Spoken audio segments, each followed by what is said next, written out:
Good evening and welcome to the Network for Responsible Public Policy. I'm Jenny Wilson, a trustee of NFRPP. Tonight's program asks the question, is rule of law enough to protect our democracy? Our panel, three leading scholars, bring extensive knowledge and expertise to the discussion. We welcome Professor Kim Lane-Shepely from Princeton University, Professor Aziz Z. Hawk from the University of Chicago, and our moderator, Professor Susan Herman from the Brooklyn Law School. Please visit our website, nfrpp.org, to read their extensive biographies. As always, our panel will address audience questions.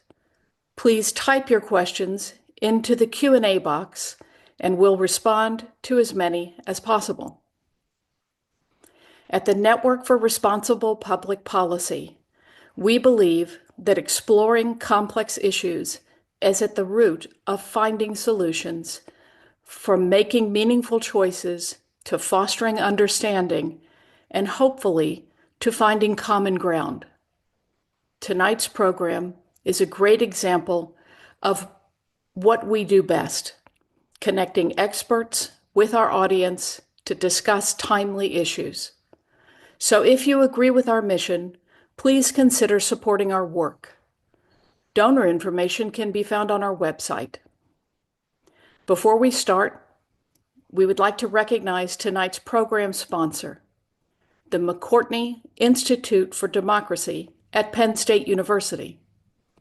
The McCourtney Institute defends the rights everyone has as a democratic citizen, from voting to protesting to consuming information from a free press that serves as a check on our political leaders.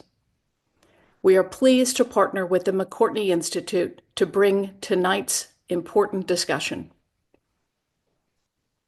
Kim, Aziz, and Susan, thank you for being here and for leading tonight's conversation. Let's get started. Thank you, Jenny. And I want to thank you and all your colleagues for giving the three of us the opportunity to join you in this critical conversation. One thing that I'll mention about my own background, which you could have read in the biography, is that I moonlighted as a law professor for about 12 years, and I was president of the ACLU during 2 terms of Barack Obama and the first term of Donald Trump. And for those 4 years, we thought that we were in the fight of our lives. But I have to say that Trump, too, in barely over 2 months, is already proving to be a far greater challenge. So looking at the title of tonight's program, I found myself thinking about Benjamin Franklin's frequently quoted response to the woman who asked him if the United States was to be a republic or a monarchy. A republic, Franklin said, if you can keep it.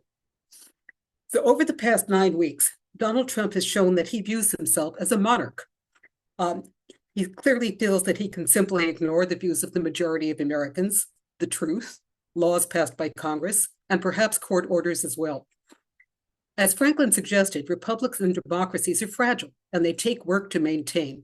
So in this perilous moment, the question tonight's title asks us to explore is whether the rule of law is enough to protect our democracy. So one question our eminent panelists will address tonight is, what do we mean when we invoke the rule of law? A kind of umbrella term that has meant many different things to the various societies and various constituencies. But for Americans, one thing we certainly mean when we invoke the rule of law is our country's supreme law, the United States Constitution. So the second question we're going to spend some time discussing is whether the United States Constitution is likely to be effective in preserving our republic. The Constitution, as we will discuss, contains multiple safeguards against arbitrary government, both in its structures and in the rights it recognizes. But how secure will those safeguards prove to be against this unprecedented juggernaut? So under Article 1, it is Congress that has the power to make the laws and the president to then execute the laws that Congress has made. But can Congress be an effective safeguard if a majority of our elected representatives obediently defer to the president who controls their party? And how effective are the courts likely to be in doing their Article 3 job of safeguarding our constitutional rights and structures? During Trump's first term, the Supreme Court stood up to some, although not nearly all, of Trump's destructive actions, like stopping him from precipitously ending the DACA program. But will the current court, having now swapped in 3 justices appointed by Donald Trump himself, prove to be more highly partisan? This court has already done President Trump an enormous favor in last term's decision conferring presidential immunity. Now, the answers to some of these questions, if you're like me, is going to leave you feeling depressed and anxious. What if the congressional and judicial barricades don't hold? What happens then? Well, my answer, that's where we come in. So my answer to the question posed by the title of tonight's panel, is the rule of law enough to protect our democracy, is no, it isn't, not by itself. And that's where we, the people, come in. So in addition to talking about the Constitution strategies for protecting the rule of law in our republic, we're also going to be talking about what we, the people, can do to meet the moment, including some specific suggestions for what you and all of us might be doing. So with that very general introduction, I'm going to invite Aziz and then Kim to open our conversation. Then we'll have some discussion among the panelists, and then we're going to have some time for Q&A. Jenny is going to come back on screen to help us monitor the Q&A. And if you have any questions, if you could just post them in the chat, that will be great. This is not a live webinar where everybody can raise their hands. So any questions or you want to ask, just please do post in the chat. Okay, Aziz, take it away. Thanks, Susan, and thanks, Jenny, for the very kind introduction. I teach law at the University of Chicago, and as part of my job, I find myself often talking about the rule of law. And a couple of years ago, I was speaking to some reporter, and I made some anodyne remark about something that was inconsistent with the rule of law. And I caught myself because I realized that I was saying this out of reaction. I was saying this almost as a reflex without really understanding what I meant by it. And I thought, gosh, this is terrible. I'm using these words and I have no idea what they mean. But one of the great things about being a professor, one of the things that I think is the joy of the job, is that you get to ask yourself, well, what exactly do I mean by this? How do I understand this concept or this thing that's going on in the world? Let me take a second and step back and reflect on it. And I decided to do that with the idea of the rule of law, and I'm gonna engage in. I hope Susan thinks this is an acceptable brief interlude of product placement. So I wrote a book for Oxford University Press, has a series called Very Production Series. This one is on the rule of law. They are, as advertised, extremely short. And writing this book was a way to understand what I meant by the rule of law. So what I thought I would do in 5 minutes is to give you a kernel of what the term the rule of law means.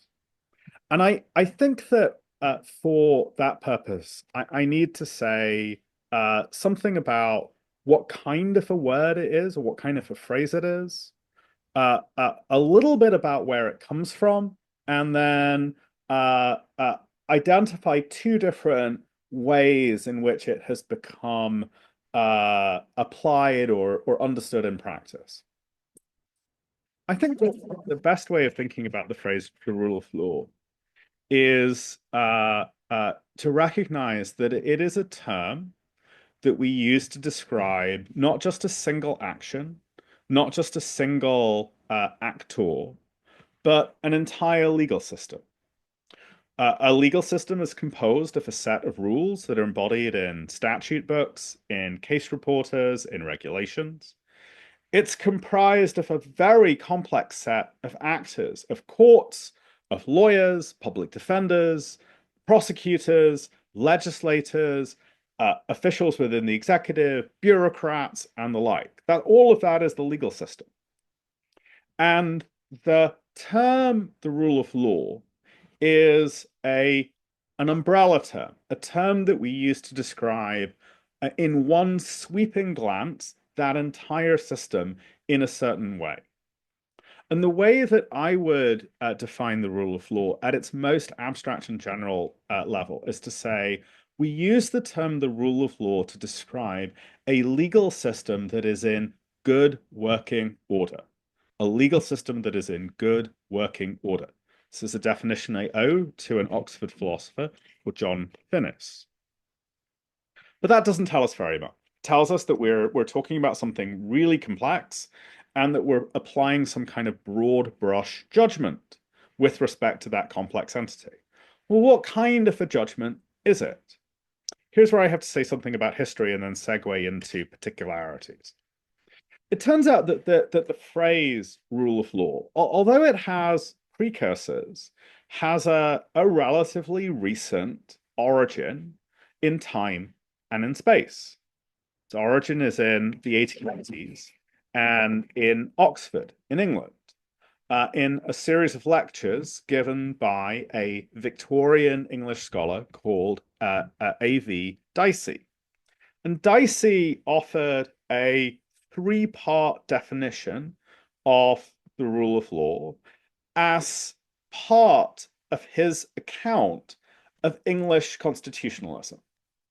And I'm not going to walk through those three elements. I think that's getting into a little bit too much detail, although I will say something about the Diceian account of the rule of law. But the important point that I want to make is that the phrase the rule of law emerged in a very particular context as a way of describing when the English legal system was in good working order.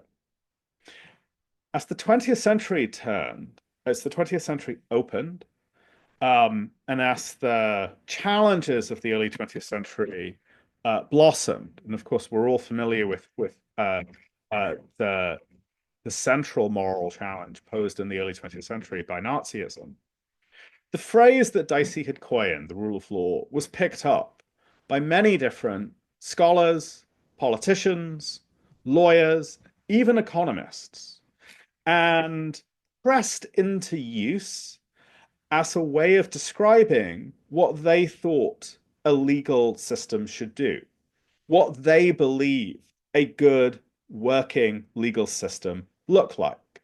And the result of that, a very specific beginning and a kind of migration across different geographic spaces and across different disciplines, led to a whole slate of different understandings of what it meant to say a legal system is in good working order. The result is that there are many different definitions of the rule of law, but I would boil them down in their most important forms to two. And this is where I'll stop and turn things over to Kim. To my mind, there are two important strands, or two important ways of thinking about the rule of law. The first originates with Dicey, and the second originates with a later thinker called Lon Fuller. At the core of Dicey's understanding of the rule of law was the idea that those who wielded the awesome powers of the state, those who had official power, remained always subject to the law as it stood and subject to the law's application at the hands of judges when requested by ordinary citizens. So at the heart of the Diceian concept of the rule of law was the idea that those in power were constrained by the law that gave them that power. So Dicey had a vision of the rule of law as a matter of constraint. On the other hand, Lon Fuller had a vision of law which focused upon the idea of guidance. According to Fuller, a legal system is characterized by the rule of law when an ordinary person, you or I, one of us, forget for a second that I have a law degree, can understand, can find, understand, and follow the law, where the law is capable of supplying guidance.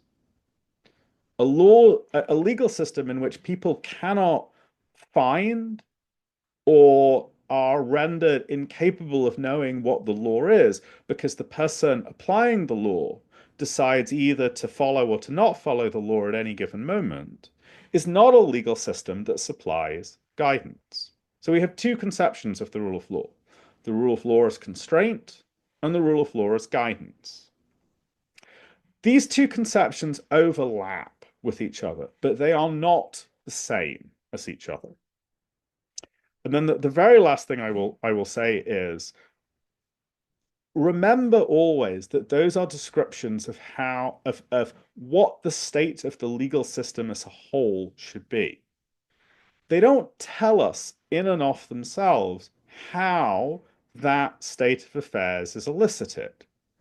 It remains open what suite of mechanisms the rule of law is achieved by. And I think that's a good place to turn it over to Kim.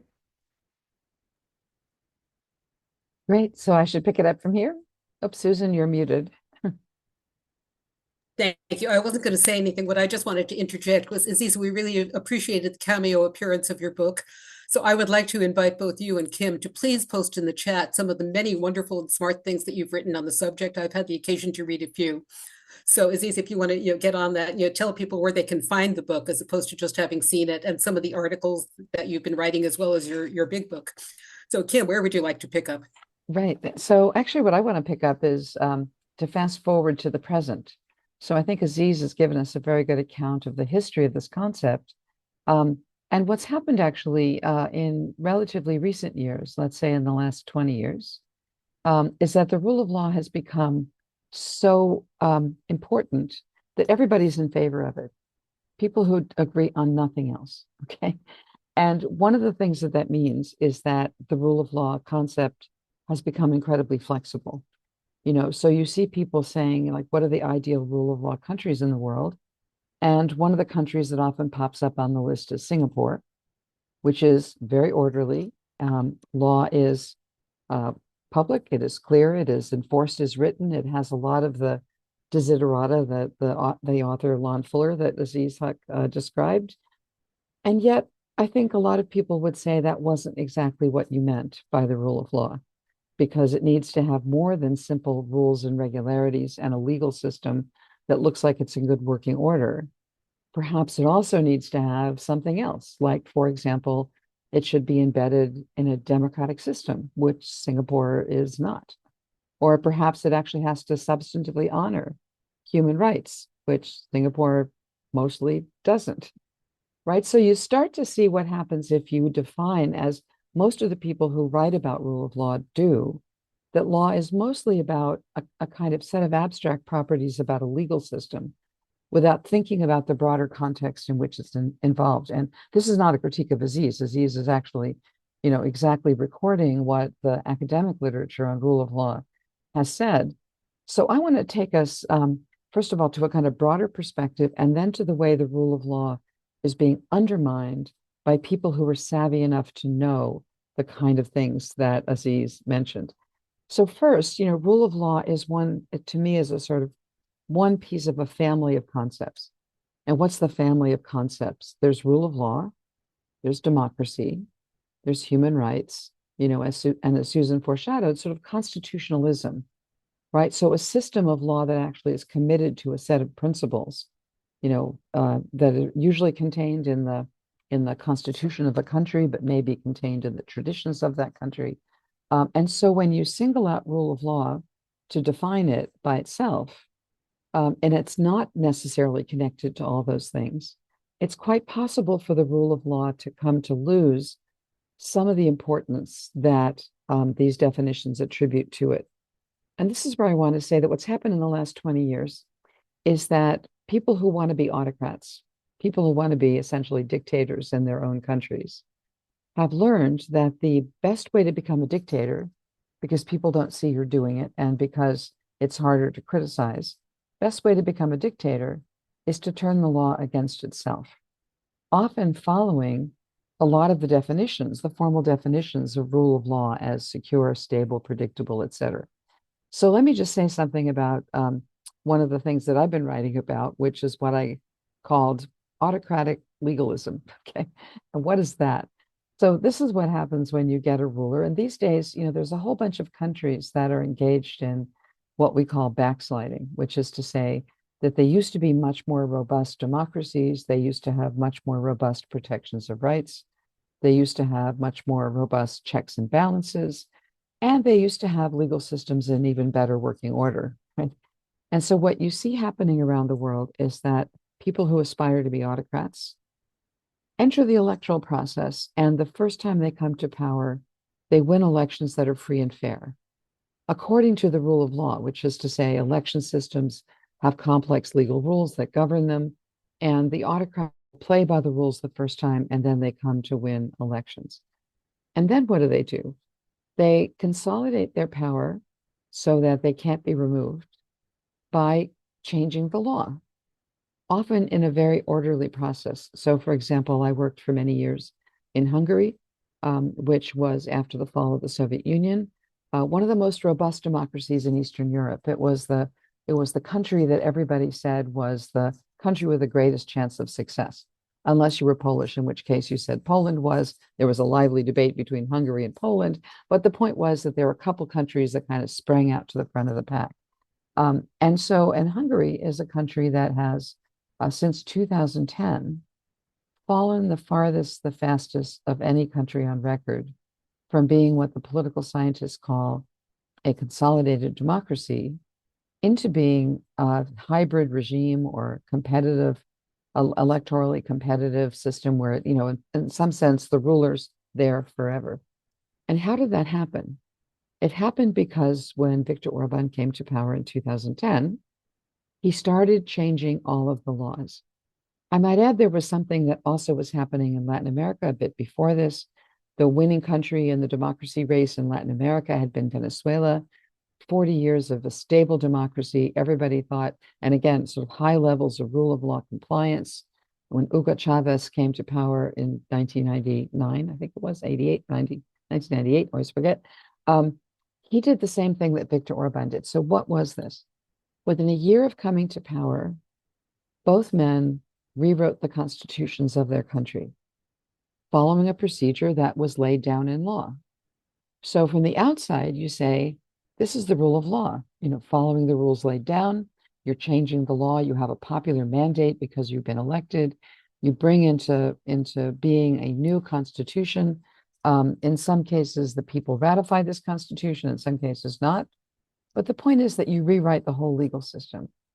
And so that puzzled people, both looking at Venezuela and looking at Hungary. Venezuela, by the way, is a kind of revolution from the left. Hungary was a revolution from the right. Just so you see, it's not unique to any one particular part of the political spectrum. And then what happens was a very specific thing.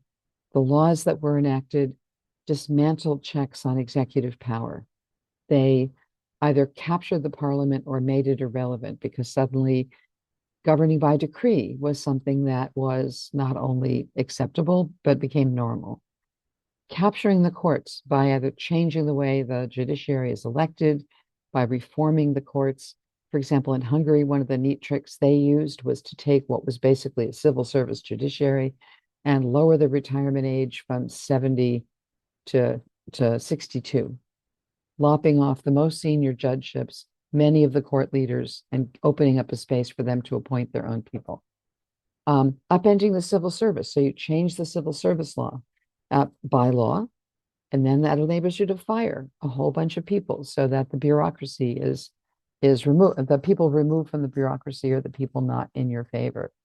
And then you capture the prosecutor's office, and suddenly the criminal prosecutions that are being brought according to law are only the prosecutions of your enemies.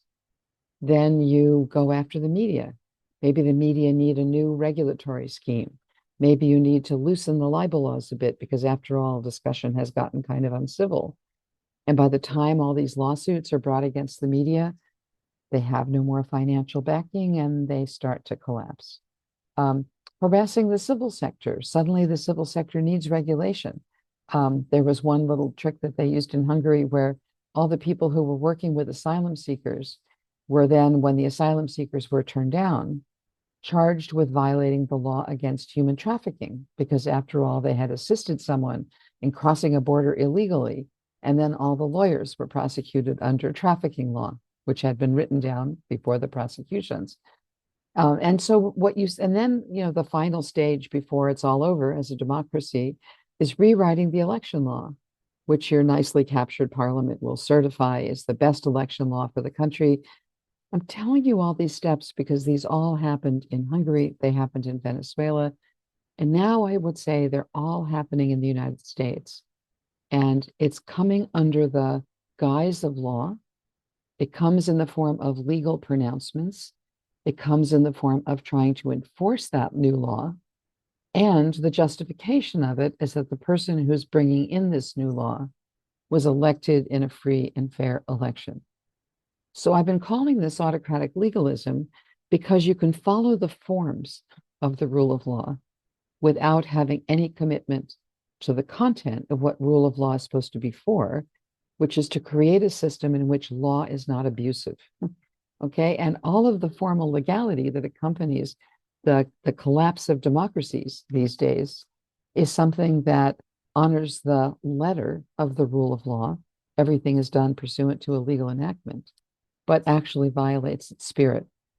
So one of the things I always want to do, and this is my closing comment to kind of open up the conversation, is to say, do we need more than a purely formal definition of rule of law? And do we have to lean into something more like democratic values, constitutional principles, something that goes beyond the way the concept of rule of law has been conventionally defined, or else you can follow the rule of law straight into dictatorship. And I'll stop there. Oh, thank you, Kim. So I think those are both very helpful perspectives to begin the conversation. So one thing we've been hearing a lot of people talking about rule of law without nearly the intellectual rigor that Aziz has been applying to that term. What some people mean is, I don't like what the administration is doing. I disagree with it. Some of them mean it's a threat to democracy. Some of them mean it's a threat to the Constitution. Some of them mean human rights. Some of them, for some people, it's a credo. For some people, it's a call to action. So I think the whole question of what do we mean when we invoke the rule of law is an important question. And I would certainly want to invite Aziz to respond to your perspective that perhaps it could be said that a lot of what Trump is doing is technically following the rule of law. But I think before that, I think what would be helpful, Kim, is you were giving us some examples from Hungary and then generalizing that the United States is currently engaged in some similar processes. Could you, everyone's been talking about how the administration has been flooding the zone, and there are so many examples. But can you give us a few particular examples to start with in any of the areas you've mentioned? What are the things that are worrying symptoms to you that we're on the road to autocracy? Yeah, so when Orban first came to power, he did several things that we've actually seen here. And one thing I might say is that, of course, Trump and his colleagues have always admired Viktor Orban.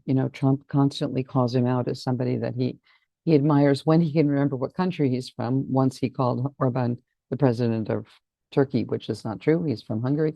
So what did Orban do? So he comes into power, and there were three things he did right at the beginning. First thing he did was to change the civil service law to be able to fire huge numbers of public employees. Now, Hungary was under an austerity program from the IMF at the time. IMF cheered him on, but the point was he wanted to get rid of all the people in the bureaucracy who might have put up a fight to what he was doing. That's exactly what's happened here. Trump has fired about 100,000 federal employees, as far as we can tell. Now, the legality that Trump is actually using as an excuse for doing this is something you can definitely challenge. And in fact, there are more than 135 cases that have now been filed against Trump in court. And the plaintiffs in those cases are almost always winning in the lower courts, because what Trump has done is to issue a bunch of executive orders that are trying to overwrite statutes, overwrite constitutional understandings. And that's not legal to do it in that manner. Okay. Orban was much more, scrupulously legal, but firing the civil service was one. Second thing was that Orban went through the national budget in Hungary, and he figured out all the ways in which the national budget was supporting people who were opposed to him. And he cut their money overnight. And he defunded, they removed state advertising in newspapers they didn't like. They defunded the civil sector. They gave up on party financing. They cut funding to universities. They cut funding to all of the human rights groups that had been dependent on state grants. So it was, again, going after the opposition with budget cuts, again, by law. And the third thing was to pack the courts. And, Trump comes in having had three appointees on the Supreme Court in his first term. So he has a court that he's already shaped quite substantially. But going after and trying to pack the courts or trying to intimidate the courts, Orban packed the courts. And so those three things, firing the civil servants, cutting the budget to your opponents, and packing the courts were the things he did like in the first couple of months. And that's exactly those three things are really, I think, at the core of what's happening here. So Aziz, what do you think? Do we have a crisis of the rule of law? And is the problem that we don't have a precise enough, or we have too precise a definition, too formal a definition, and therefore Trump can claim to be within the law? Or is he in fact violating the rule of law? I think it's really important to see that there is a difference between the fact of following or not following a particular law and the idea of there being a rule of law. Remember that I started out with a definition of the rule of law as a characteristic of the legal system as a whole. And there is no reason why a particular law cannot be used as an instrument for unraveling that system level characteristic. Let me offer, in addition to the examples that Kim gave, another example of a law that has been employed by the second Trump administration, albeit in ways that I think that they don't directly cast doubt on the rule of law, the particular applications, but the statute itself could be used to that end. The statute I have in mind is a statute called the International Economic Emergency Powers Act, IEPA, which was a measure enacted, I believe, in 1970. It was either 74 or 76. I apologize that I don't recall. As a way of consolidating and constraining the 300 or so emergency power statutes that were on the books at that time in the mid 70s. And IEPA gives the president a certain number of powers to act precipitously in the case of an emergency, but it restrains those powers. It defines them in certain ways, and it puts time limits and it puts notification requirements with respect to Congress. Well, in the last 2 months, we've seen a series of tariffs levied against, in particular, our neighbors in Canada and Mexico, and against China. And there are statutes that permit tariffs. There's a 1974 Trade Act. There's a statute from the 1930s that parts of which are still in effect that permit certain kinds of tariffs, but they're hedged around with limitations, with constraints, with requirements that the administration engage in certain investigations before any kind of tariff is imposed. So the Trump administration has not used any of those measures. Instead, it's turned to IEPA and it has said, well, we have power under IEPA to block any transaction that crosses a border. Therefore, we have power to impose a tariff on it. And there's good legal arguments for why IEPA is not available for the imposition of tariffs. There are arguments on both sides. I think the arguments against the use of IEPA are stronger. But the point that I want to stress here is that IEPA is a measure that gives the president an extraordinary number of authorities with respect to both domestic and international matters. And IEPA could be used as a way of exercising control over the economy in broad strokes in ways that make the rule of law as a system level quality impossible. We could make the same point about a tension between a specific rule of law and the system-wide quality of the rule of law by taking an example from the immigration domain. For example, we might take one of the statutes that has been employed to permit the detention of individuals who were engaged in protests over the past year. Those statutes were, in my view, plainly not intended and do not cover the detention of individuals who are lawful permanent residents. And they do not extend to the kinds of circumstances in which the present administration is using them. But the fact that that law is on the books, the fact that it is written in somewhat vague, somewhat fuzzy language that lawyers can dicker over, means that it is available as an instrument for targeting, at least so far, individuals who are on student visas, individuals who are lawful permanent residents, in ways that make the free and fair exchange of ideas impossible. And as such, it poses a kind of discrete harm to the system level qualities that I think are necessary for a rule of law to emerge. In other words, we should never mistake the claim that there is legal authority for a given act with the conclusion that that act, even if lawful, is consistent with the rule of law. So in that respect, let me ask you, so a number of the criticisms that people have made of things that Trump have done are real, checks and balances, separation of powers claims. The president, in fact, cannot eliminate the civil service law. The civil service law is a law passed by Congress, and Congress has not abolished that law. So the president is trying to, either color a little outside the lines or within the lines by using his executive authority just to fire people. So if Congress were to decide to eliminate the civil service law, would that be consistent with the rule of law? Or is there something that is essentially wrong about that?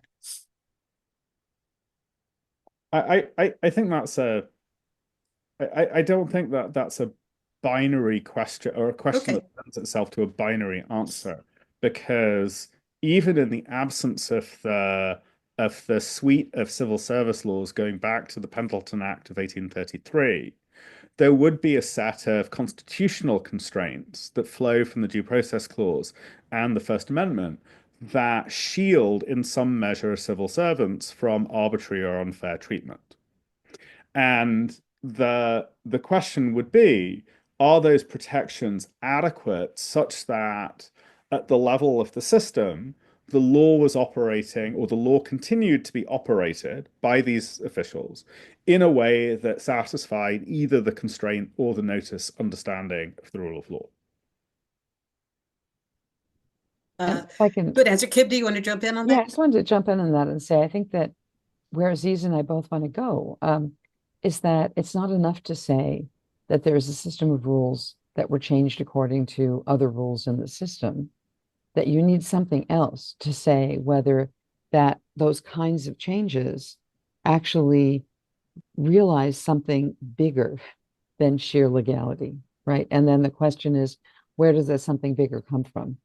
And so what I always want to do is to back into the idea of constitutionalism, right? That this needs to be embedded in a system in which sort of democracy and respect for rights are guaranteed alongside rule of law, so that there's some substantive barriers to the ways in which you can change the law by law and still be, in a rule of law setting, right? Which is the point of bringing up Singapore, which is pure rule of law. I mean, they operate under, they have a lot of legal certainty. That's why lots of businesses love to be there. But if you're a citizen living in Singapore, not many rights, right? And so that's where I just want to say you need something more than rule of law. And so, this is where I want to think about constitutional principles. Now, when you do that in the US, we have this problem, right? We have this ancient constitution, which is functionally amended on a regular basis by the Supreme Court. And that's why there's been a battle for control of the Supreme Court, because whoever controls the Supreme Court controls the Constitution, or what it functionally means as an official matter. And you can dissent from that. That's one of the questions we should be asking ourselves is, do we have our own conception of what rule of law means so that we have a way of assessing these decisions? But that's one reason for capturing the courts. And what you see in these autocratic systems all over the world is that first they go for the judges because they want a bench that will say, this is law, this is legal, nothing to see here. And so again, I think we always have to keep filling in the concept of, and I think Aziz covered it in his first comment with, what does it mean to be a legal system in, quote, good working order? That's where you start to bring in principles beyond the rule of law itself, I think. Right. So to accepting your invitation now to move on to the Constitution. So the Yeah. Constitution under Article 1 says it's really primarily Congress that gets to make law, and the president has this kind of ancillary role of executing the law. And as you've been saying, there are a lot of emergency powers that Congress has given the president, where the president can make a lot of policy and law by himself. And we're kind of at a point now where we don't really know whether Congress would follow Trump's lead in actually eliminating the civil service law or doing other dramatic things that Trump would like to see them do, or if they might legislate in the other direction. So that's one kind of open question in terms of what we could expect from Congress. So far, they've done nothing much of anything. And partially that's because there's still the filibuster in the Senate. So let's move on to the courts now. So you were saying before, Kim, that there's as of today, it's like 100, over 130, 135 or so cases in the lower courts kicking around. Most of the district judges to hear challenges, constitutional challenges, or sometimes statutory challenges to what Trump has done, have in fact ruled against him.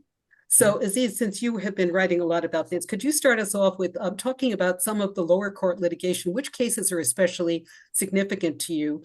And if people are following some of those cases, what should they be looking for in how the federal courts are responding so far? Out of the 130 odd cases that have been filed, I think that I would pick out three strands of cases that are really important. The first strand concerns the extent of the president's capacity to make decisions about spending and personnel in violation of standing federal law. And I think that the core question those cases raise is, can the president simply ignore a federal statute? And obviously, if the president can ignore a federal statute in those domains, it's not clear what federal statute the president needs to follow. And if those cases come out in favor of the executive branch, I think that we will have just simply a fundamentally different legal system than the one that we've had for 200 years.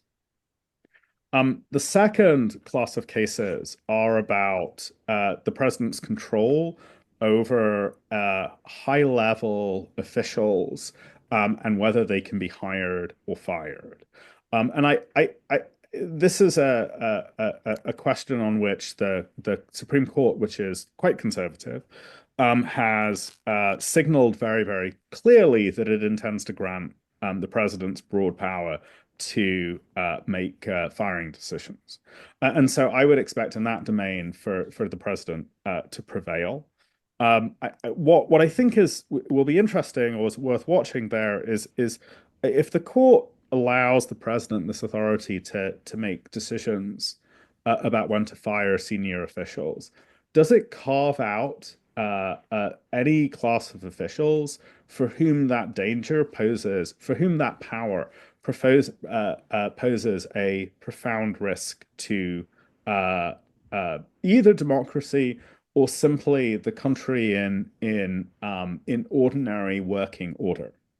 And I would draw attention in particular to the question of whether the president has the power to fire the chair of the Federal Reserve, which, were it to be exercised, would have, shall we say, not inconsequential financial repercussions.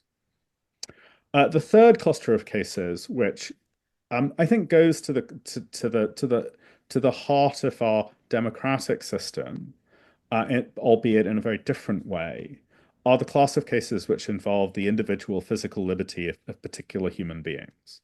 And at the moment, those are cases that predominantly arise in the immigration sphere. I would not put money on the question of when the government can exercise physical coercion by detaining somebody as ending up limited to the immigration context over the next 4 years. Okay, well, those are some very large areas. But obviously, your second category includes not only the Federal Reserve, but all the inspectors general and all the commissions. And since the 1930s, the Supreme Court has really approved of the existence of an administrative state where there is some protection against the decisions of the president. There are people within the executive branch who can push back. And of course, one of the big questions now, as you've noted, is that the Supreme Court is going to have to decide whether they believe in more of this unitary executive idea, that agencies should all be completely under the thumb of Donald Trump, which is what he means when he opposes the deep state, that there are some people who might not do his bidding at all times, that they might be too independent. So that's going to be very big. So I think you've somewhat, to some extent, answered also my second question now. So what's happening in the district courts so far is that the district courts are following the law that is, which includes Humphrey's executor from the 1930s, where the president is not allowed to do that. So the district judges have been issuing quite a number of injunctions against Donald Trump. And since Marbury versus Madison, that is a power that we have believed that district courts do have, or at least the Supreme Court has, not necessarily district courts. So there is that kind of judicial supremacy. So again, you've answered part of this, but what can we expect to happen when the lower court cases get to the Supreme Court? Again, since Trump won, there are 3 new justices on the Supreme Court. So to give you one example, Kim was mentioning that one of the most critical questions, in a way, the opposite of democracy, is avoiding regime change, that the administration would be able to keep itself in power. So the day after the election, I was having a discussion with my law students, and one of them said, well, what if Trump wanted to stay on for a 3rd term? And my position was the Constitution is pretty clear that he can't, and the Supreme Court would say he can't. And they said, oh, no, they didn't believe that. They thought the court would just be partisan, that they've just become another political branch. And so far, we haven't much in our conversation talked about politics and partisanship. Chief Justice Roberts has said that in the past, he was the one who got appointed, ratified by saying that he would just call balls and strikes and be a neutral umpire. And of course, your article in Politico talks about the some of the conflicts among the conservative justices. How partisan would you expect the Supreme Court to be? Are there places where you think they would stand up to Trump and say, no, you can't do that? I think what's helpful for a general audience is maybe perhaps to step back a second and ask why the court is partisan as opposed to, as you say, calling balls and strikes. And in my view, the problem can be traced back to a design flaw in the Constitution. The drafters of the Constitution assumed that it would be possible to construct a bench, a judiciary, that stood apart from politics, even if you ran the appointment process through elected bodies, such as the Senate and the presidency, for 2 reasons. The first is that the framers of the Constitution assumed that the Senate in particular would be outside of partisan politics, that it would be a disinterested body. Well, that's not proved true. And second, the framers assumed that the supply of lawyers capable of becoming judges would be so small that presidents would not have the discretion to appoint their allies or factotums. That also has proved false. So the Constitution, in assuming that it is consistent with an independent bench to have a political appointment process, made a profound error. Given that error, in an era of heightened partisanship, which we've been in since the 1990s, particularly the Republican presidencies, but this is true a little bit on the Democratic side, have appointed individuals on the expectation that they will rule in certain ways. And now we have a court comprised of 6 Republican appointees and 3 Democratic appointees. Of course, those individuals are still human beings with their oddities and quirks. In my judgment, there are 2, maybe 3 of the 6 Republican justices whose votes can be very easily predicted from the position taken by the Republican Party at the national level, right? You can read off the party's position and you can predict what at least 2, maybe 3 members of the court will do. I think that there are 3 members of the court whose views are a little more idiosyncratic and a little less predictable. And there are 3 who will reliably rule against positions taken by a Republican administration. So that doesn't leave me all that hopeful for the courts. And as Kim said, in other contexts, we've seen aggressive efforts to pack the courts, and I see no reason to expect that we won't see the same here. Okay, so Kim, did you want to add? Please. Yeah, I was going to say, in fact, we can guess what's going to happen on some of these arguments that Aziz pointed out, that this court, a lot of the things that Donald Trump is trying to do will probably get batted back at the court. So, for example, he's tried to abolish so-called birthright citizenship, in which you get citizenship by simply being born on the territory. I don't think the court's going to go for that. That's just too entrenched. It's too strained a reading. I think some of the extreme excesses in the immigration area where people are being deported with zero hearing, without even knowing who people are, green card holders, legal visa holders. I think they're going to impose some process on that, which doesn't mean people can't be deported, but not in this way. So I think the court will still stand up for some constitutional liberties. Where I think the court is going to be disastrous, frankly, from the standpoint of rule of law, is that they've been moving steadily toward adopting this so-called unitary executive theory. And for the people in the room who haven't been tracking that debate, basically what the unitary executive theory says is that the entire executive branch, and that includes, maybe it shouldn't include, right, all of the agencies that Congress has established, I mean, starting in the 1880s, but with increasing speed since the 1930s, all of these agencies, from, as Aziz says, the Federal Reserve to the Environmental Protection Agency, Social Security Administration, Veterans, I mean, just everything you can think of that operates the government would fall under the executive branch. And in the unitary executive theory, the president would be able to treat all of those bodies as an extension of himself, who he puts there, what he tells them to do, and sort of at his whim, which is to say that the amount that Congress can use, or the amount of power Congress can use to direct the personnel or operations of the agencies, I think under a strict unitary executive theory will disappear. Now, one way to see how in the bag the Supreme Court is for that is to look at their decision from July, in which gave, the way it was usually covered was that it gave the president sweeping immunity for his official acts, absolute immunity in some cases, presumptive in others. One way to understand what the court just did was to say Congress may not constrain the president with criminal statutes, right? If you frame it that way, it starts to look a lot more like these administrative state arguments. So when can Congress constrain the president? Probably not in hiring and firing powers, as Aziz said. Perhaps not also in the priorities and internal structures of agencies. If the president decides that's not the kind of agency that he wants, we don't know. Those kinds of challenges are coming. But essentially what we're seeing is a court that seems to be saying there's a limit to the way that Congress can control the presidency. We'll see how much the court says it can control the presidency. But then we're in the ballpark that I know some of the questions in the chat are starting to ask about, so what happens if the court tries to rein him in? And he says, try to enforce it. I control the army. I control all the enforcement mechanisms. I control the Justice Department. And besides, I have immunity. So tough. That's the moment that I think we're seeing as the moment when we all know it's gone too far.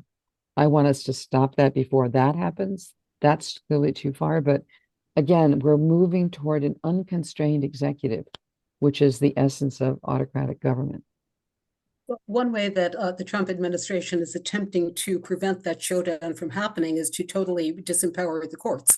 So there's been talk about impeaching judges who rule against Trump.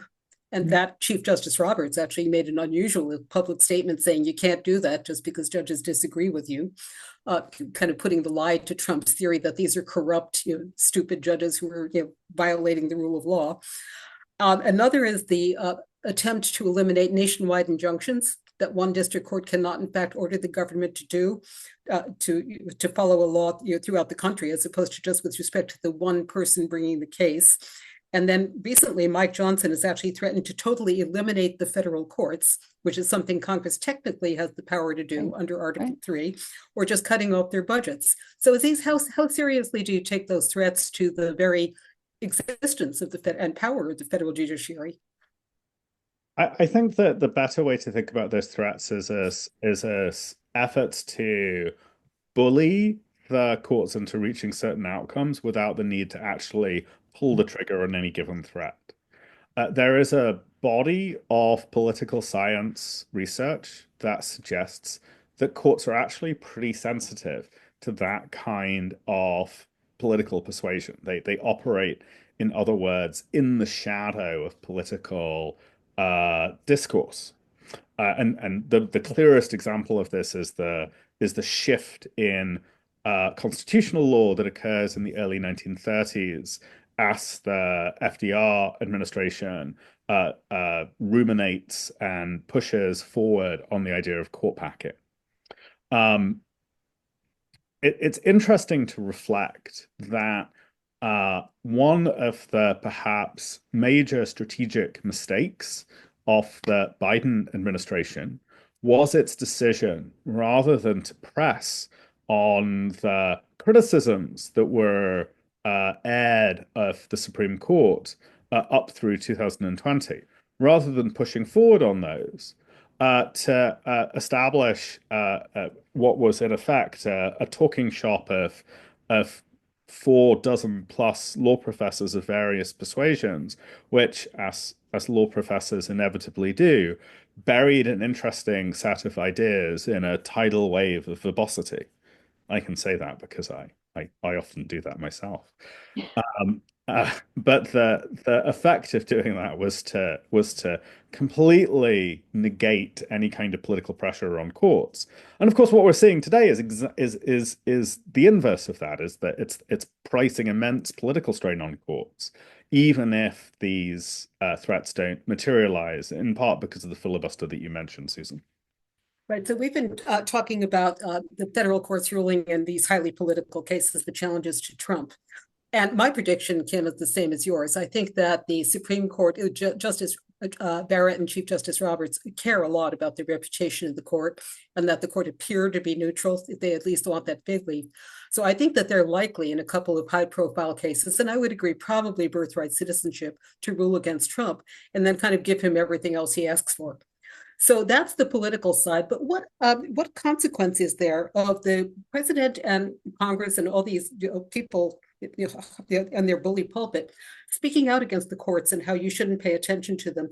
Aziz, you were talking about the fuller concept of, can the ordinary person understand and rely on law?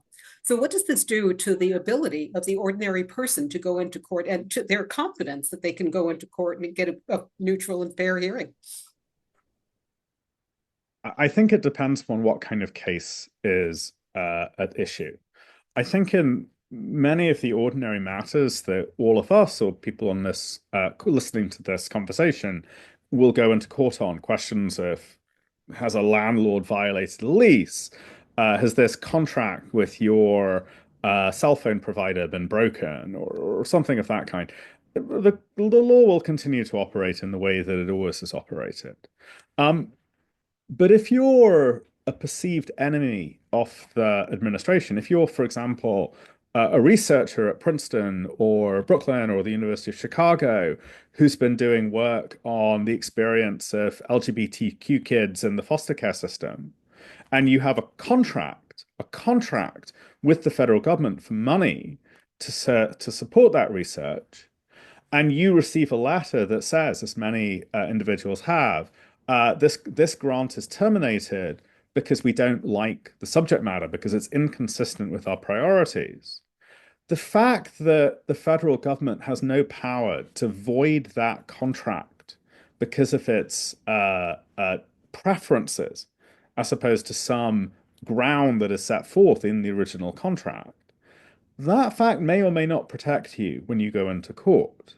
And so what I think that we are at risk of drifting into is something that both Kim and I have written about, which is the phenomena of the dual state, where there are some cases in which the ordinary law operates, and there are some cases in which the whim of politics prevails.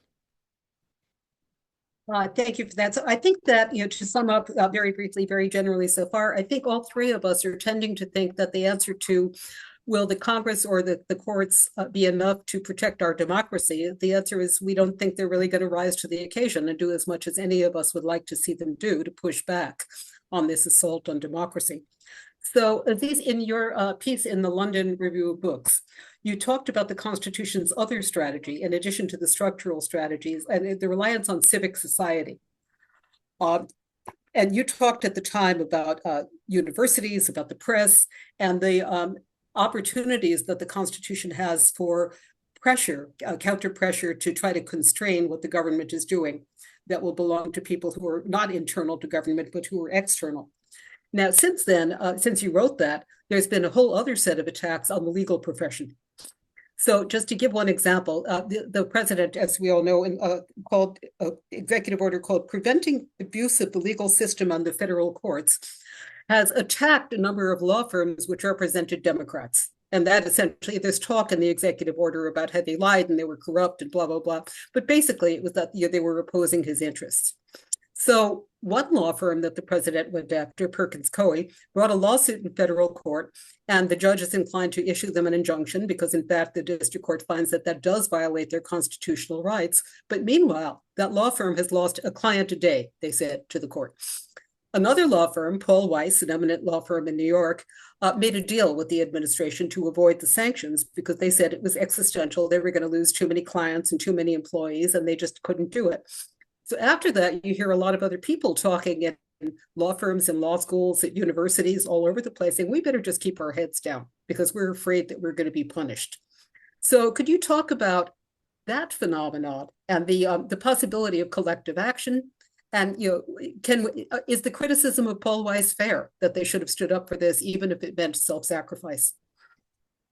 I do think that while I appreciate the mind that a firm like Paul Weiss was in, and now WilmerHale today was subject to the same order, same kind of order. Jenner and Block were subject to it a couple of days ago.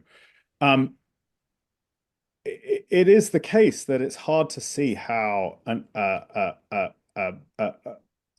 legal system, again, I'll use this phrase, in good working order, can operate if law firms are unable to represent people who are out of favor with the government in power. Notwithstanding the challenges of collective action, notwithstanding the fact that I think that these law firms, if they are to, will put it this way, I think that there is a clear right thing to do by the aspirations and ideals that the law firms themselves articulate. I think that in particular, the firms that are responsible for poaching client or deal books are from the Paul Weisses or the Perkins Coies of the world are behaving in ways that are morally reprehensible and profoundly damaging to democracy and the rule of law. I think that the fact that these entities are entities that operate in a capitalist marketplace makes it extraordinarily difficult for them to engage in collective action, not least because they don't have the right temperament. I do think that universities which are subject to attack, in addition, are coming to the realization that collective action and standing in solidarity is going to be necessary. I think that, in fact, Princeton's president, Chris Eisgruber, has been rightly praised as a leader in this regard. I think Chicago's president has been doing some of the right things, although has not been quite as articulate in public about this as Eisgruber has. So I think that the possibilities of collective action are going to vary across different domains. And the attack on law firms, I think, is to my mind one of the most profoundly dismaying and worrying elements of what we've seen. I think it's one of the the real canaries in the coal mines with respect to what we can anticipate with respect to the quality of law being apolitical and the quality of democracy, right? Perkins Coie is a target here because they represented the DNC. So one place where I actually agree. Oh, I'm sorry, Kim, go Yeah, I ahead. was wondering if I could jump in on this Please because do. what's interesting to me is what a contrast there is between the way law firms are behaving now and the way that they behaved after 9/11. So if you recall, and I think Aziz and I were both working on this stuff, as soon as it became known that the Bush administration had authorized torture and all kinds of illegal detentions and so on, big law, all these major law firms were all in. They all contributed pro bono work to Guantanamo detainees, to other people who had been sort of victims of the overzealous war on terror. And there was a solidarity among law firms in saying, this is not who we are. This is not the rule of law. We will stand up for the rule of law. What's happening now is exactly the opposite. So from day one, it was really clear that partly because of the temperament of our president at the moment, who, never had an insult he didn't remember, and is determined to kind of hit back. He started early on with these executive orders that single out particular law firms or actions that single out particular universities and that sort of go after them one by one.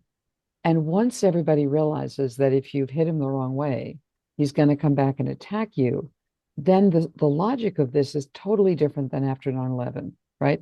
It's that everyone should keep their head down. Everyone's trying to avoid incurring his wrath. And then what that leads these law firms, some of the law firms to do, Paul Weiss being the leading one, is to say, okay, so what can we do for you that will get you to take the spotlight off us, and to remove these kinds of sanctions? And so what's happening is that, and this is true in the tariff context, it's true with the law firms, it's true with the universities. What the Trump administration does is to single out one target, wait for it to buckle, collapse, and do a special deal, then single out the next one. And so what we're learning is that we shouldn't treat this like a rule of law situation. We should treat this like a neighborhood dominated by bullies, right? And when you acquiesce in what a bully is demanding, the bully is empowered to do more, right? So I think that the law firms and the universities and the others that are being gone after in this one at a time kind of way, what they need to recognize is that the only safety is in solidarity, because in fact he can't punish the whole sector, and also it means defying the logic of the bully and standing up to him and calling him out. But that's so far a kind of bravery that we're seeing coming from some pretty rare places.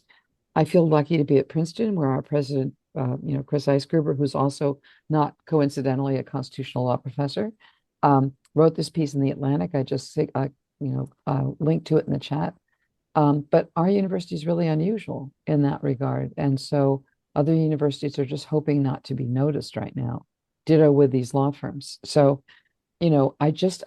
I'm struck by and alarmed by, I guess I wouldn't call it the cowardice, but I guess I would call it a very narrow sense of self-interest that, when dictatorship comes, the only question is whether you personally will be allowed to feel the least bad part of it, right?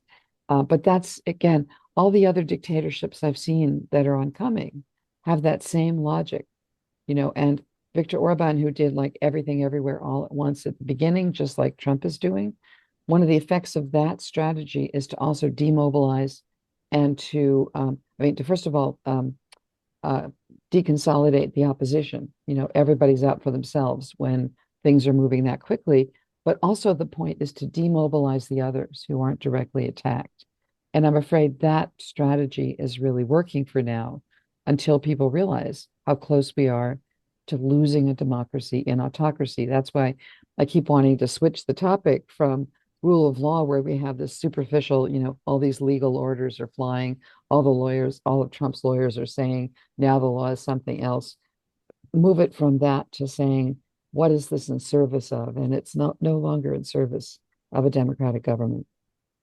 And I think we're also about to get to what can we do about this. Yeah. But first, I want to say, Kim, I certainly second what you were saying about after 9/11. I wrote a book about this, and I could tell you every law firm and every organized bar association and every law faculty was totally with the ACLU, many of them acting as our cooperating attorneys.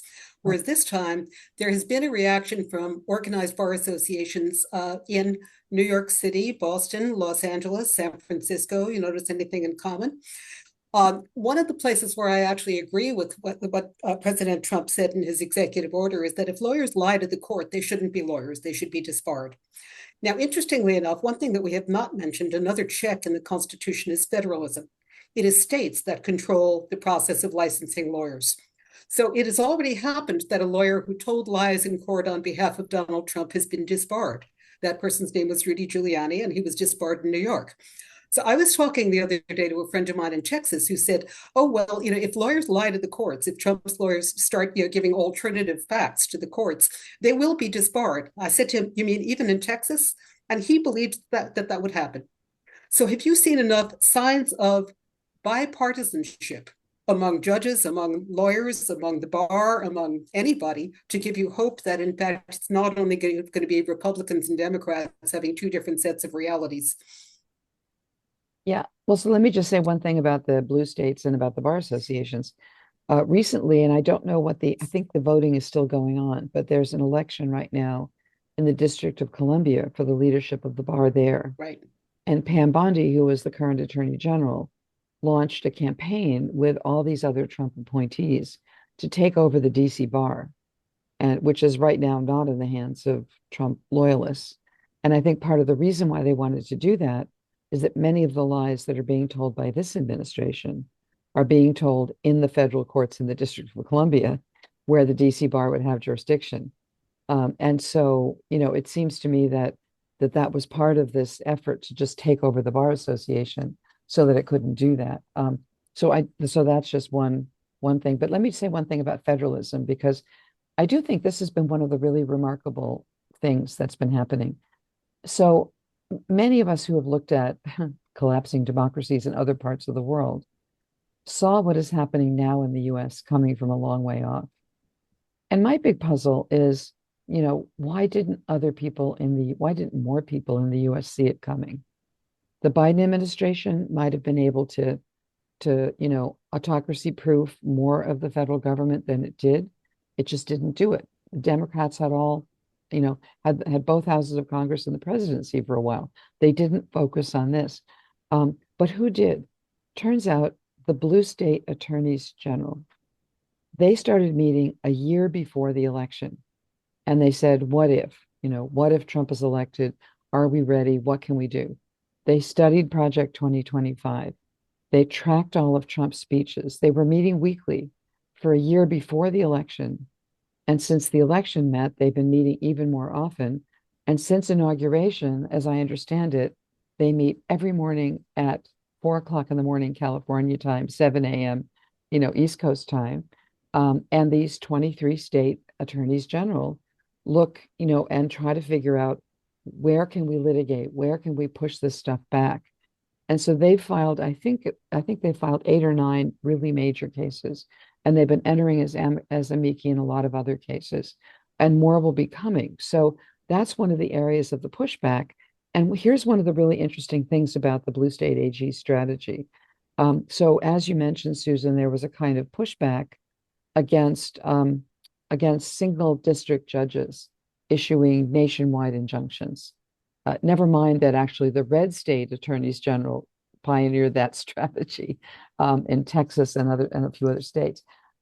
So what the blue state AGs are doing is they're suing on behalf of the interests in their states.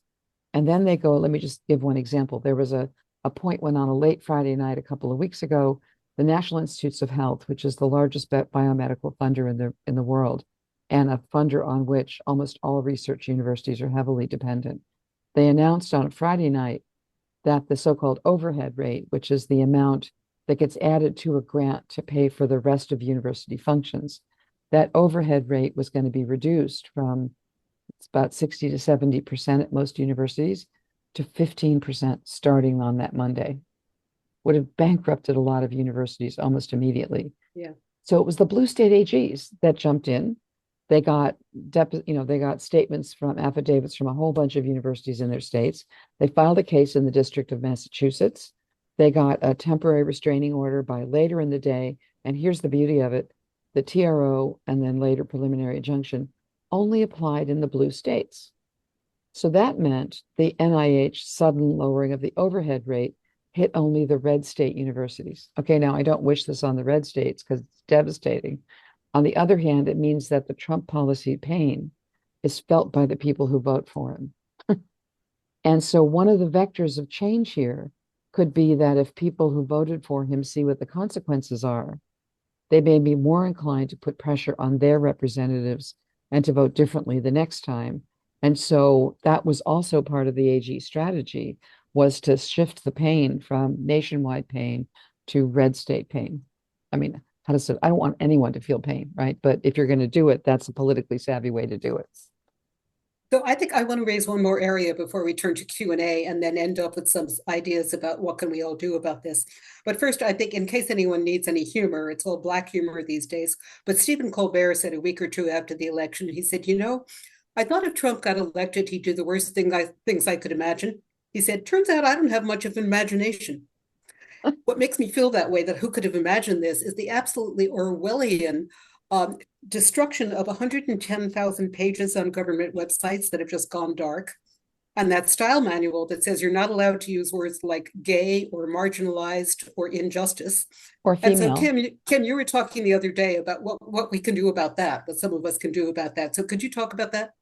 Yeah, so I was just going to put in the chat. So this is the time if you're looking for something to support something called the Internet Archive. So the Internet Archive has beefed up its staff. They're trying to create what are called mirror pages of all these government websites and also all the other websites that are being massively changed because universities and others are all trying to comply with executive orders. And so they're trying to preserve the internet and all of the online sources. So that's one kind of group. But also there was a group in the Harvard School of Public Health that could see that all of the web pages of the Centers for Disease Control, the National Institutes of Health, and a variety of other health agencies, I mean, FDA and others, were all being taken down. They spent 24/7 for a little while trying to back up all the information that was on those pages as of the inauguration. So there are these efforts to kind of back up the web history that's just vanishing into thin air. And I'll stick at least the Internet Archive in the chat because they're doing this much more broadly and they badly need support because they're basically having a lot of people living on fumes doing this. Yeah. So I think that's great. So Jenny, welcome back. So to tell us some questions that people are asking, and while we're discussing that, I'm going to start putting in the chat, if I do this correctly, some of the sources that I have been thinking about. So Jenny, take it away. Great. So first question, what remedy does the court offer when the executive branch simply says no to any ruling? Well, this has happened in, I think, at least two cases. The case of a oncologist, as I understand it, who was hired by Brown University and who was detained and then deported from Logan Airport, where there was a court order barring the removal or the deportation that was known about by the DHS officials at the airport and that was ignored. There's also the well-known case of the Venezuelan individuals taken to El Salvador under the so-called Alien Enemies Act. I think that it is often, I think that this question about compliance with the court order is often imagined as a kind of binary, either you do or you don't comply. And in truth, compliance is a spectrum. There's all sorts of gradations and nuances and excuses and justifications and, well, we didn't know this in time, etc., that can be given. And it is striking that notwithstanding the fact that there are these concrete instances in which the administration has not complied with court orders, they hedge and they fudge and they say that, well, we tried, couldn't do it, we had a reason. I think that therefore that rather than thinking about compliance and non-compliance as a kind of binary where non-compliance is equivalent to crisis, which is the frame that many law professors have used. I would think about this as a kind of domain of struggle. And it is true that judges lack the sword; they only have the pen. But I think that there's two factors that they do have that are quite powerful. The first is that they can wield the pen in ways that are profoundly embarrassing. I don't think that the kind of formal sanctions that they can employ, which are generally fall under the label of contempt sanctions, have all that much heft. I do think that judges can really embarrass, particularly judges at higher levels of the judiciary, embarrass and politically harm non-compliant officials, and that's not nothing. The second thing I would say is non-compliance is a knife that turns two ways.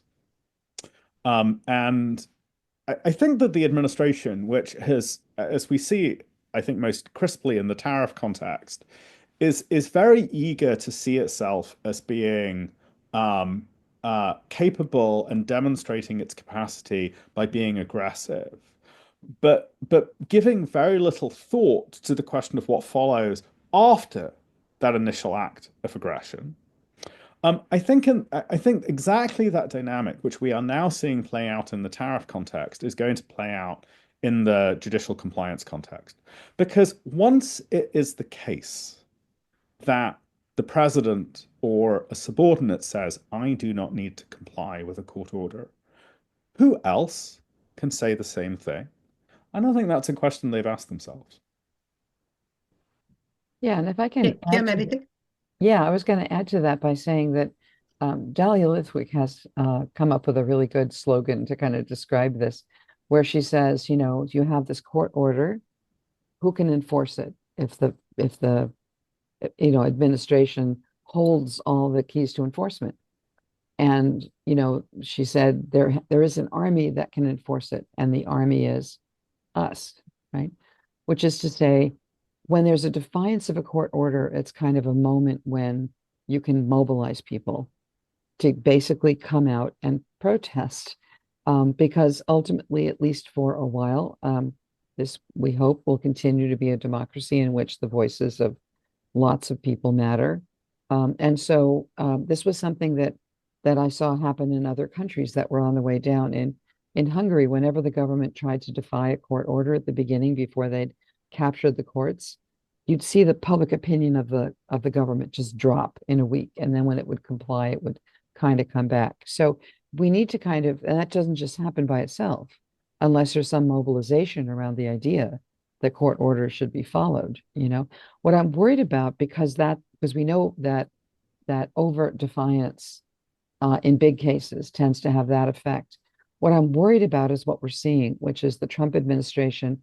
There's some other cases, for example, actually, certainly in the case of the Venezuelan deportees, that the judge orders them to show up and provide information, and then they dribble out the information.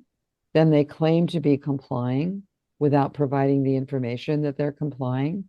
This also happened in the USAID case, where they were ordered, the government was ordered to pay up on completed contracts.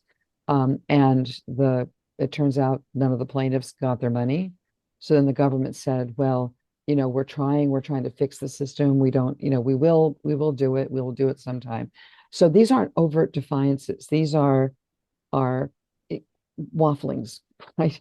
Things that attempt to obscure whether the court decision is actually being followed. So this is where those of us who work on law, I think, need to be pretty clear about when have you reached the point when there actually is defiance, even while the government's claiming it's not doing that. Because I think that, I hope, will bring people out to the streets. Tim, you spoke earlier about a takeover of the DC bar. Yeah. Is that elected? The DC bar, is it elected? How would that happen? Yeah. So members of the bar vote on the leadership. And there was this effort to try to put in a slate of candidates who were Pam Bondi's associates, and who would have sort of stood behind what the Department of Justice was doing. And again, the DC bar is crucial because that's the bar that people have to be members of to argue in the DC courts. So anyway, and I don't know what the state of that is. I know that there was, and the voting started or the campaign started a couple of weeks ago. So I'll have to look that up. But as soon as, I mean, some of us saw that, it was, oh my God, what they're doing is they're going after all the mechanisms that could discipline them. So if you think back to my opening comment, where the executive branch is removing all the constraints on itself, right? One constraint on the executive branch is how much can its lawyers get away with and not be disciplined by the bar themselves. I mean, so not just the opposition. So then what they do is they want to take over the bar, right? That's what I mean about removing constraints. When you see that kind of stuff going on, this is like autocratic territory. It's been said that if lawyers use originalism of the Constitution, then cases can be argued against the unitary executive power and immunity of the president. Can either of you speak to that? Any of you? Yeah. Aziz, you want to take that one, or I mean, I can do it. Sure. Originalism's and infinitely flexible, but Aziz will say more. Kim and I are on the same page on this. So originalism is the theory that you interpret the Constitution in light of its original public meaning. There are academic originalists who I think approach that exercise with a measure of integrity and clarity about its limits, about the difficulty of historical inquiry. And then there are judges. And I think what we see on the federal courts, and particularly the Supreme Court, is the employment of historical evidence in ways that are very hard to rationalize as coherent or principled, and abandonment of historical methods when it's inconvenient from a political perspective. I think the most powerful recent example of that are the pair of Trump cases from last year, Trump v. Anderson and the United States v. Trump, about the disqualification and prosecution of former President Trump, in both of which originalist evidence pointed almost comprehensively and univocally toward a defeat for Trump. In both instances, the court said not one whit, not one word about originalism. It just proceeded on its merry way. So the questioner is right that in many instances, originalism cuts against some of the more aggressive claims in favor of executive power. But the fact is, people have made originalist arguments in these cases. And when the originalist arguments are inconvenient, the court just ignores them. And even in the instances in which the court takes historical evidence seriously, the court is not rigorous or coherent in the way that it uses that evidence. So the notion that originalism can somehow be a magic bullet, which has been propounded most aggressively by a scholar at Yale called Akhil Amar, who I think is a principled and coherent scholar, I think as a matter of politics, it doesn't pass the smell test. To make a more general point out of the originalism idea, it seems to me that that's one of the arguments that's been used by Trump administration supporters, particularly Russell Vought, to argue that the president is not, in fact, challenging the rule of law. They just have a different idea of the meaning of rule of law. So, for example, the birthright citizenship case from 1898, where the Supreme Court rejected the Trump administration's theory of how that right is limited. Supreme Court has decided that since 1898, seems like settled law. But the originalist argument is that it's incorrect law because it's not consistent with originalism. Now, I think there's a really powerful argument that their originalist argument doesn't hold water. But the argument is that if it did, the fact that the courts have held something for 100 years doesn't really make any difference if the law is wrong. And therefore, the president is correct in challenging the court's precedent and unsettling the current rule of law in order to get to the accurate rule of law. So that would get us into a whole other topic about originalism. But I think that that's part of our partisan divide, is the people who are trying to go back past anything they don't like in the Supreme Court by claiming, oh, it's not originalist. If I can just so add do we have time to, I'm sorry, Kim? Yeah, I was going to add one quick thing just on this specific point. In fact, the argument that the president is the unitary executive was originally an originalist argument. And the originalist argument goes like this. You read Article 2 of the Constitution, which lays out the executive power, and the only person it mentions is the president. Therefore, according to the framers, the executive power was entirely contained in one person. And we've deviated from that. We've gone, soft on that point. We have to bring it back, right? So that was the originalist argument for the unitary executive theory, to which the other absolutely reasonable originalist argument is the whole reason why we had the revolution and the Constitution was that we didn't want a king, right? So, and then you can proceed from there. Let me just say one other thing about originalism, which is we had talked before about whether the president can run again and for a third term. Here's again another originalism magic. So the 22nd Amendment, which says the president is limited to 2 terms in office, the originalists get to work on that, and they say, so what was that amendment a reaction to? It was a reaction to FDR's 4 terms in power. What was wrong about those 4 terms? They were consecutive. So that means the 22nd Amendment, when it said the president is limited to 2 terms, really meant the president is limited to 2 consecutive terms. And that's the argument that they're already launching in order to have Trump run again. One more thing I can't resist saying about originalism is in terms of, do we have a monarch? Well, the hated monarch in England, who we had the revolution against, was constrained by what Parliament did. There's a 1765 case in England called Entick versus Carrington, which says that no monarch is above the law. So that's the basic idea of rule of law, even in a monarchy. And the idea that an American president could be more powerful than even the English monarch who we rebelled against, I think is just ridiculous. So Jenny, do we have time for 1 or 2 more questions, do you think? We'd be going a little over. You're muted. We're going a little over. I know you wanted to wrap up a little, maybe. So you had some wrap-up comments. I want to spend a few minutes talking about what people can do, because I think that that's going to be a positive way to end. So do you think we have time for 1 more question, or do you want to go to that directly? We're going to go to that. I just want to add one comment here that was made by an astute NFRPP audience member, that we have done a program on the Supreme Court and originalism that's available on our website in our video section, if anyone wants to delve further into that. So why don't you go ahead, Susan, because I know everybody wants to know what we can do. Okay, thanks, Jenny. In fact, I know about that program because I was part of it with Jed Rakoff and I'm forgetting the man's name from Rutgers, but it was very interesting. Okay, so one of my closest friends refers to me as a technological dunderhead.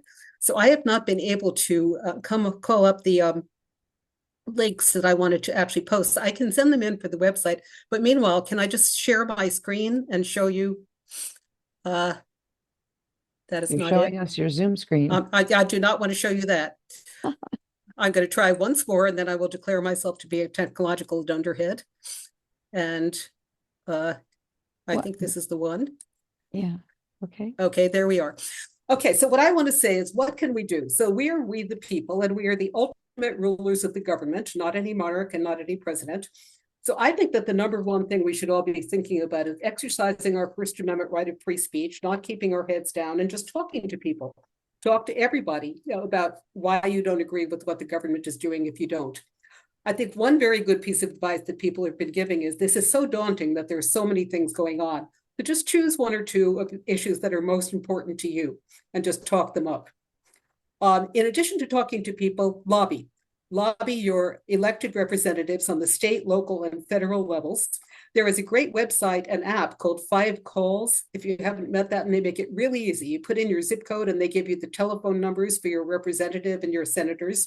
They have talking points organized by issues so that you can see what they're suggesting that you might say to try to convince Congress to stand up to something. In addition to, lobbying members of Congress individually, attend town halls. Now, one thing that you probably know is that Republican representatives have become afraid to attend live town halls because they know people are angry. So they've been avoiding town halls or having them by telephone.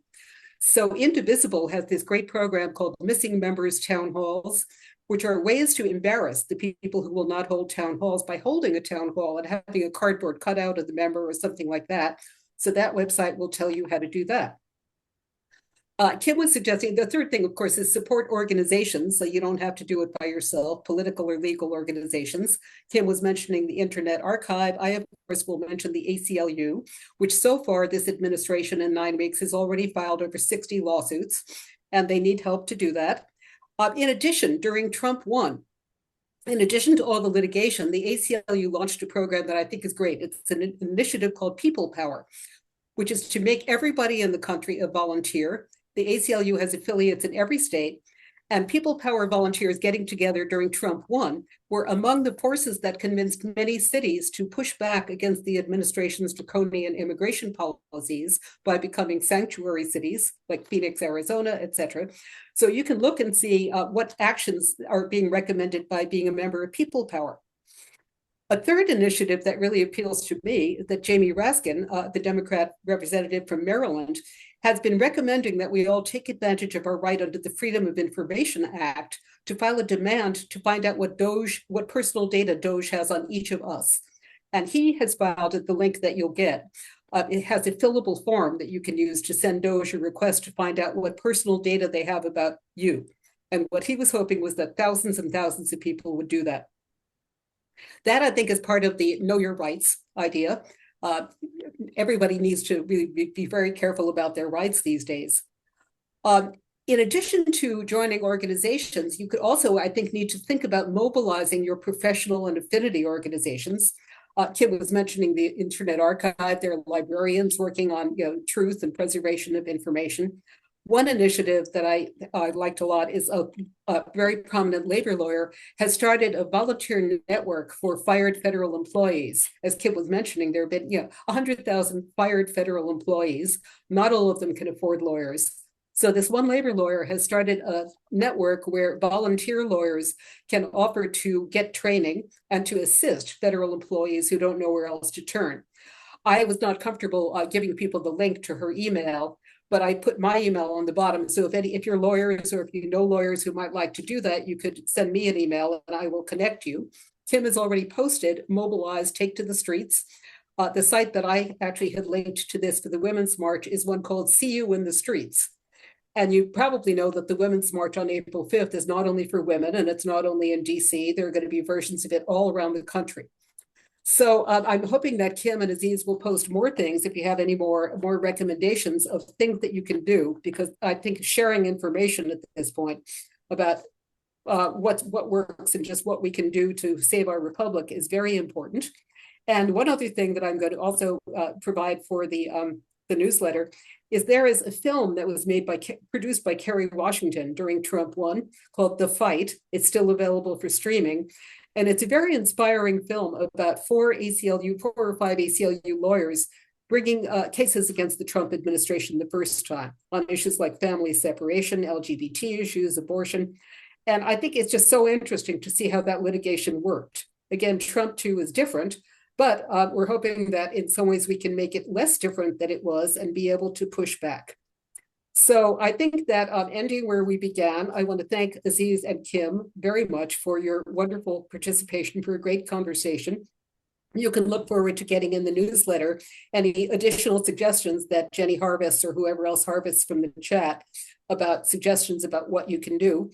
And again, thank you all for being here and for being the people who care about this, because democracy, I think, only dies if we let it. Thank you all, and good night. Kim, Aziz, and Susan, thank you so much for generously sharing your expertise on another critically important topic. Your perspectives help us shape our views on what's going on, allowing us to each consider how we can respond. We'll probably have a good reason to revisit this again later this year, and we hope you will all come back.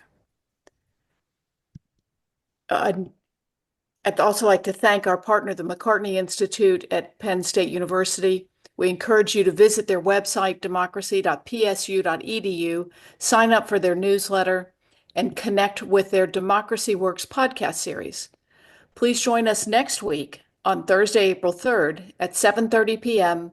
for Ukraine 2025, a continuation of our panel discussion on the war in Ukraine with Timothy Fry, Oksana Shevel, and our moderator, Gideon Rose. We'll see you all next week. Good night. you.